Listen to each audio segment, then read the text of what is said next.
واحبار الشادو وينو وناقي واحبار الشادو وينو وناقي ولا ليالو ودا أقادا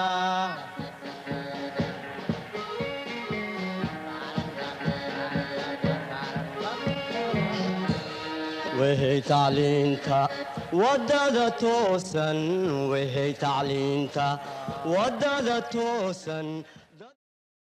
Bienvenue à vous tous dans cette nouvelle séquence vidéo. Les épreuves du baccalauréat en histoire se composent de plusieurs types d'exercices. Premier type d'exercice, la composition. Deuxième type d'exercice, l'analyse d'un document historique. Troisième type d'exercice, l'analyse de documents pour les séries LEES. La réponse organisée est quant à elle réservée pour la série S. Pour la série SG, l'épreuve d'histoire portera sur une analyse d'un document historique. Aujourd'hui, nous allons traiter un sujet de composition d'histoire pour la série ESL. Ce sujet va porter sur l'intitulé suivant, Djibouti dans le monde. La composition est un exercice proposé en première partie de l'épreuve d'histoire-géographie. La composition propose un sujet dont la problématique est le plus souvent implicite.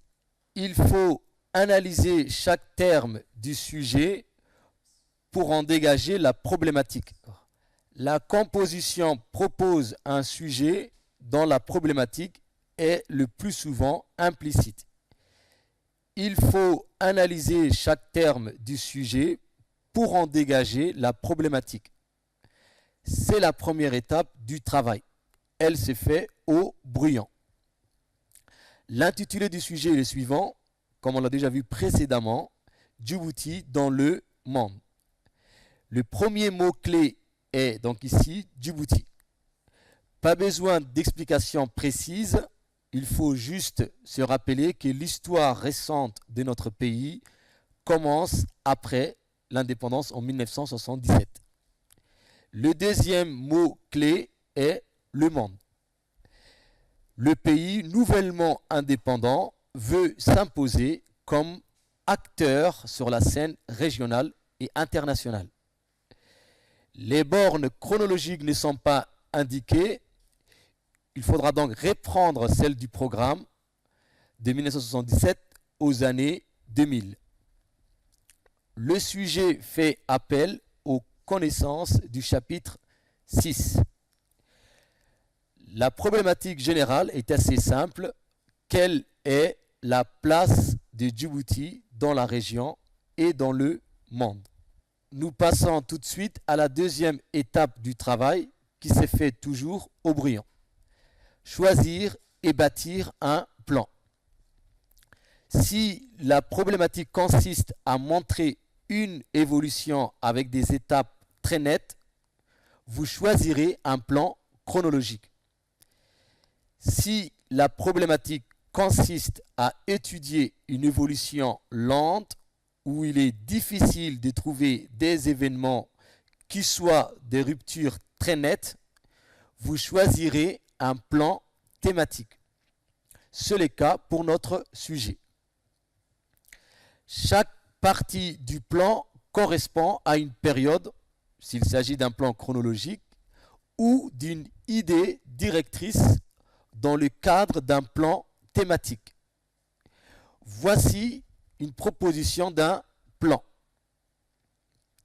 Première grande partie, la place de Djibouti dans la corne de l'Afrique. Cette première partie va se composer de deux sous-parties. Voici une proposition d'un plan. Première partie, la place de Djibouti dans la corne de l'Afrique. On aura deux sous-parties dans cette grande partie. A, un rôle pionnier au sein de l'IGAD. Deuxième sous-partie, un acteur en faveur de la paix en Somalie et dans la région. La deuxième grande partie va porter sur les relations avec le monde arabo-musulman. Première sous-partie, un pays membre de la Ligue arabe et de l'OCI. Donc l'OCI qui est l'organisation de la coopération islamique.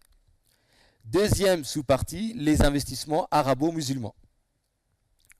Enfin, la troisième grande partie de notre plan va porter sur un pays au cœur des enjeux internationaux. Première sous-partie, une situation géostratégique privilégiée. La deuxième sous-partie, la lutte contre le terrorisme et la piraterie. Une fois le plan élaboré, il faut passer à l'étape de la rédaction de la composition sur la copie. Plusieurs éléments composent l'introduction. L'accroche, elle consiste à amener le sujet en présentant de façon générale le pays étudié. Deuxième élément de l'introduction, l'analyse du sujet. Je la rédige en quelques phrases claires. Ensuite, je donne la problématique que j'ai déjà rédigée dans mon travail au brouillon. Enfin, j'annonce le plan dans mon introduction. Donc, je présente en rédigeant l'idée directrice de chaque partie. Je vous propose donc maintenant une introduction rédigée.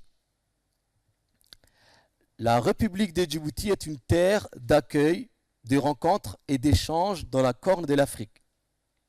Située dans une région en proie au conflit, à la piraterie maritime et au terrorisme, le pays est un havre de paix qui accueille de nombreuses bases militaires étrangères. La République de Djibouti entretient des relations politiques, économiques et culturelles avec le monde arabo-musulman. En effet, le pays contrôle avec le Yémen le détroit de Bab el-Mandeb, entre la péninsule arabique et les côtes de l'Afrique de l'Est. Le golfe d'Aden est l'un des principaux détroits du commerce maritime mondial et relie le canal de Suez à l'Asie. Cette position géostratégique à la croisée des deux continents confère au pays un statut de terre de rencontre. On peut donc s'interroger sur la place de Djibouti dans la région et dans le monde. Pourquoi Djibouti est au cœur des enjeux internationaux? Nous allons apporter des réponses à ces questions en suivant un plan en 3 parties. Nous distinguerons dans un premier temps la place de Djibouti dans la Corne de l'Afrique. Nous verrons par la suite que le pays souhaite entretenir des bonnes relations avec les pays du monde arabo-musulman. Enfin, nous nous intéresserons à la position géostratégique de Djibouti. Une fois l'introduction rédigée, je passe à l'étape suivante qui est donc le développement. J'introduis la partie 1 par une phrase qui dégage l'idée principale. Je développe le premier argument en citant à chaque fois un exemple au moins et en expliquant ensuite par des connaissances. J'utilise la même méthode pour les autres arguments. Enfin, je fais une phrase de transition qui résume l'idée de la première partie et introduit la suivante. J'applique la même méthode pour les deux autres parties du développement. Et ensuite, j'applique également, en suivant la même méthodologie, pour rédiger ma dernière partie. Enfin, pour clôturer le travail, la dernière étape de la rédaction est la conclusion. Cette dernière se compose de deux parties, un résumé des idées principales du développement et une ouverture de la réflexion en élargissant le sujet sur les implications qu'a pu avoir ce phénomène ou cette période historique par la suite. Je vous propose une conclusion rédigée.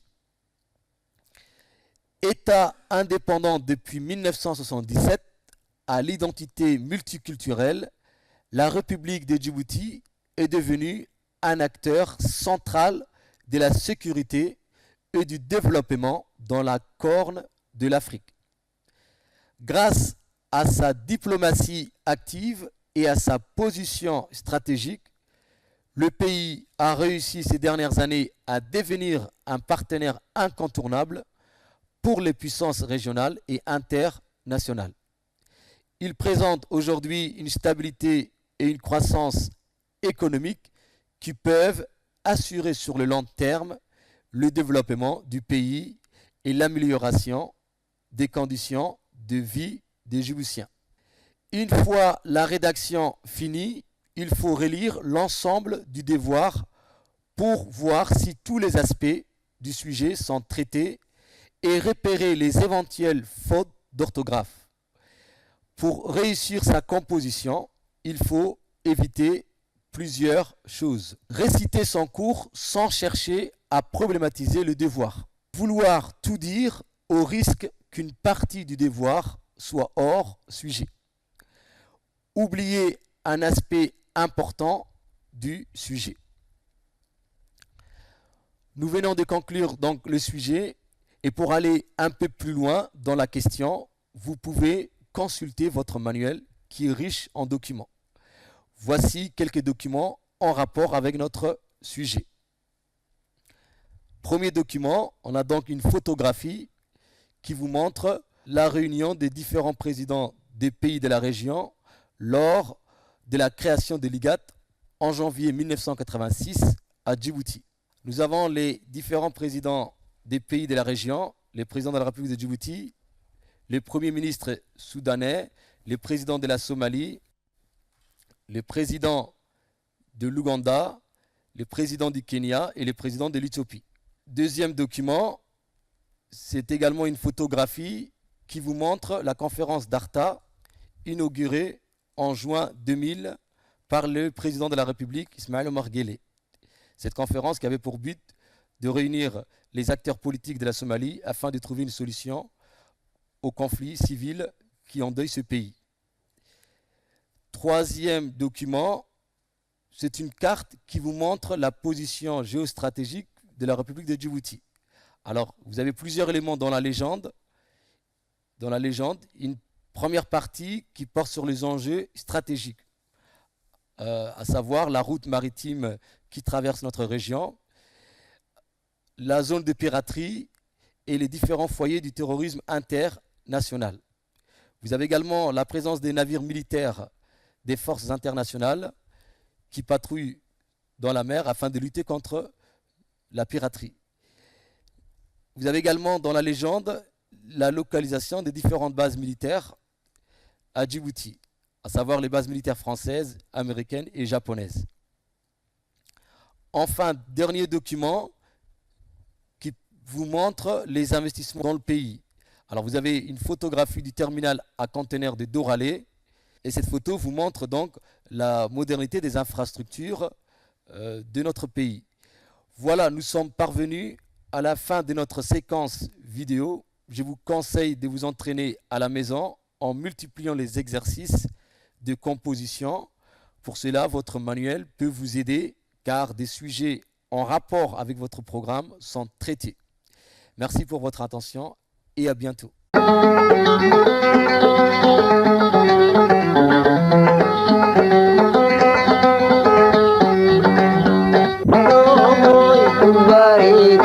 Bye.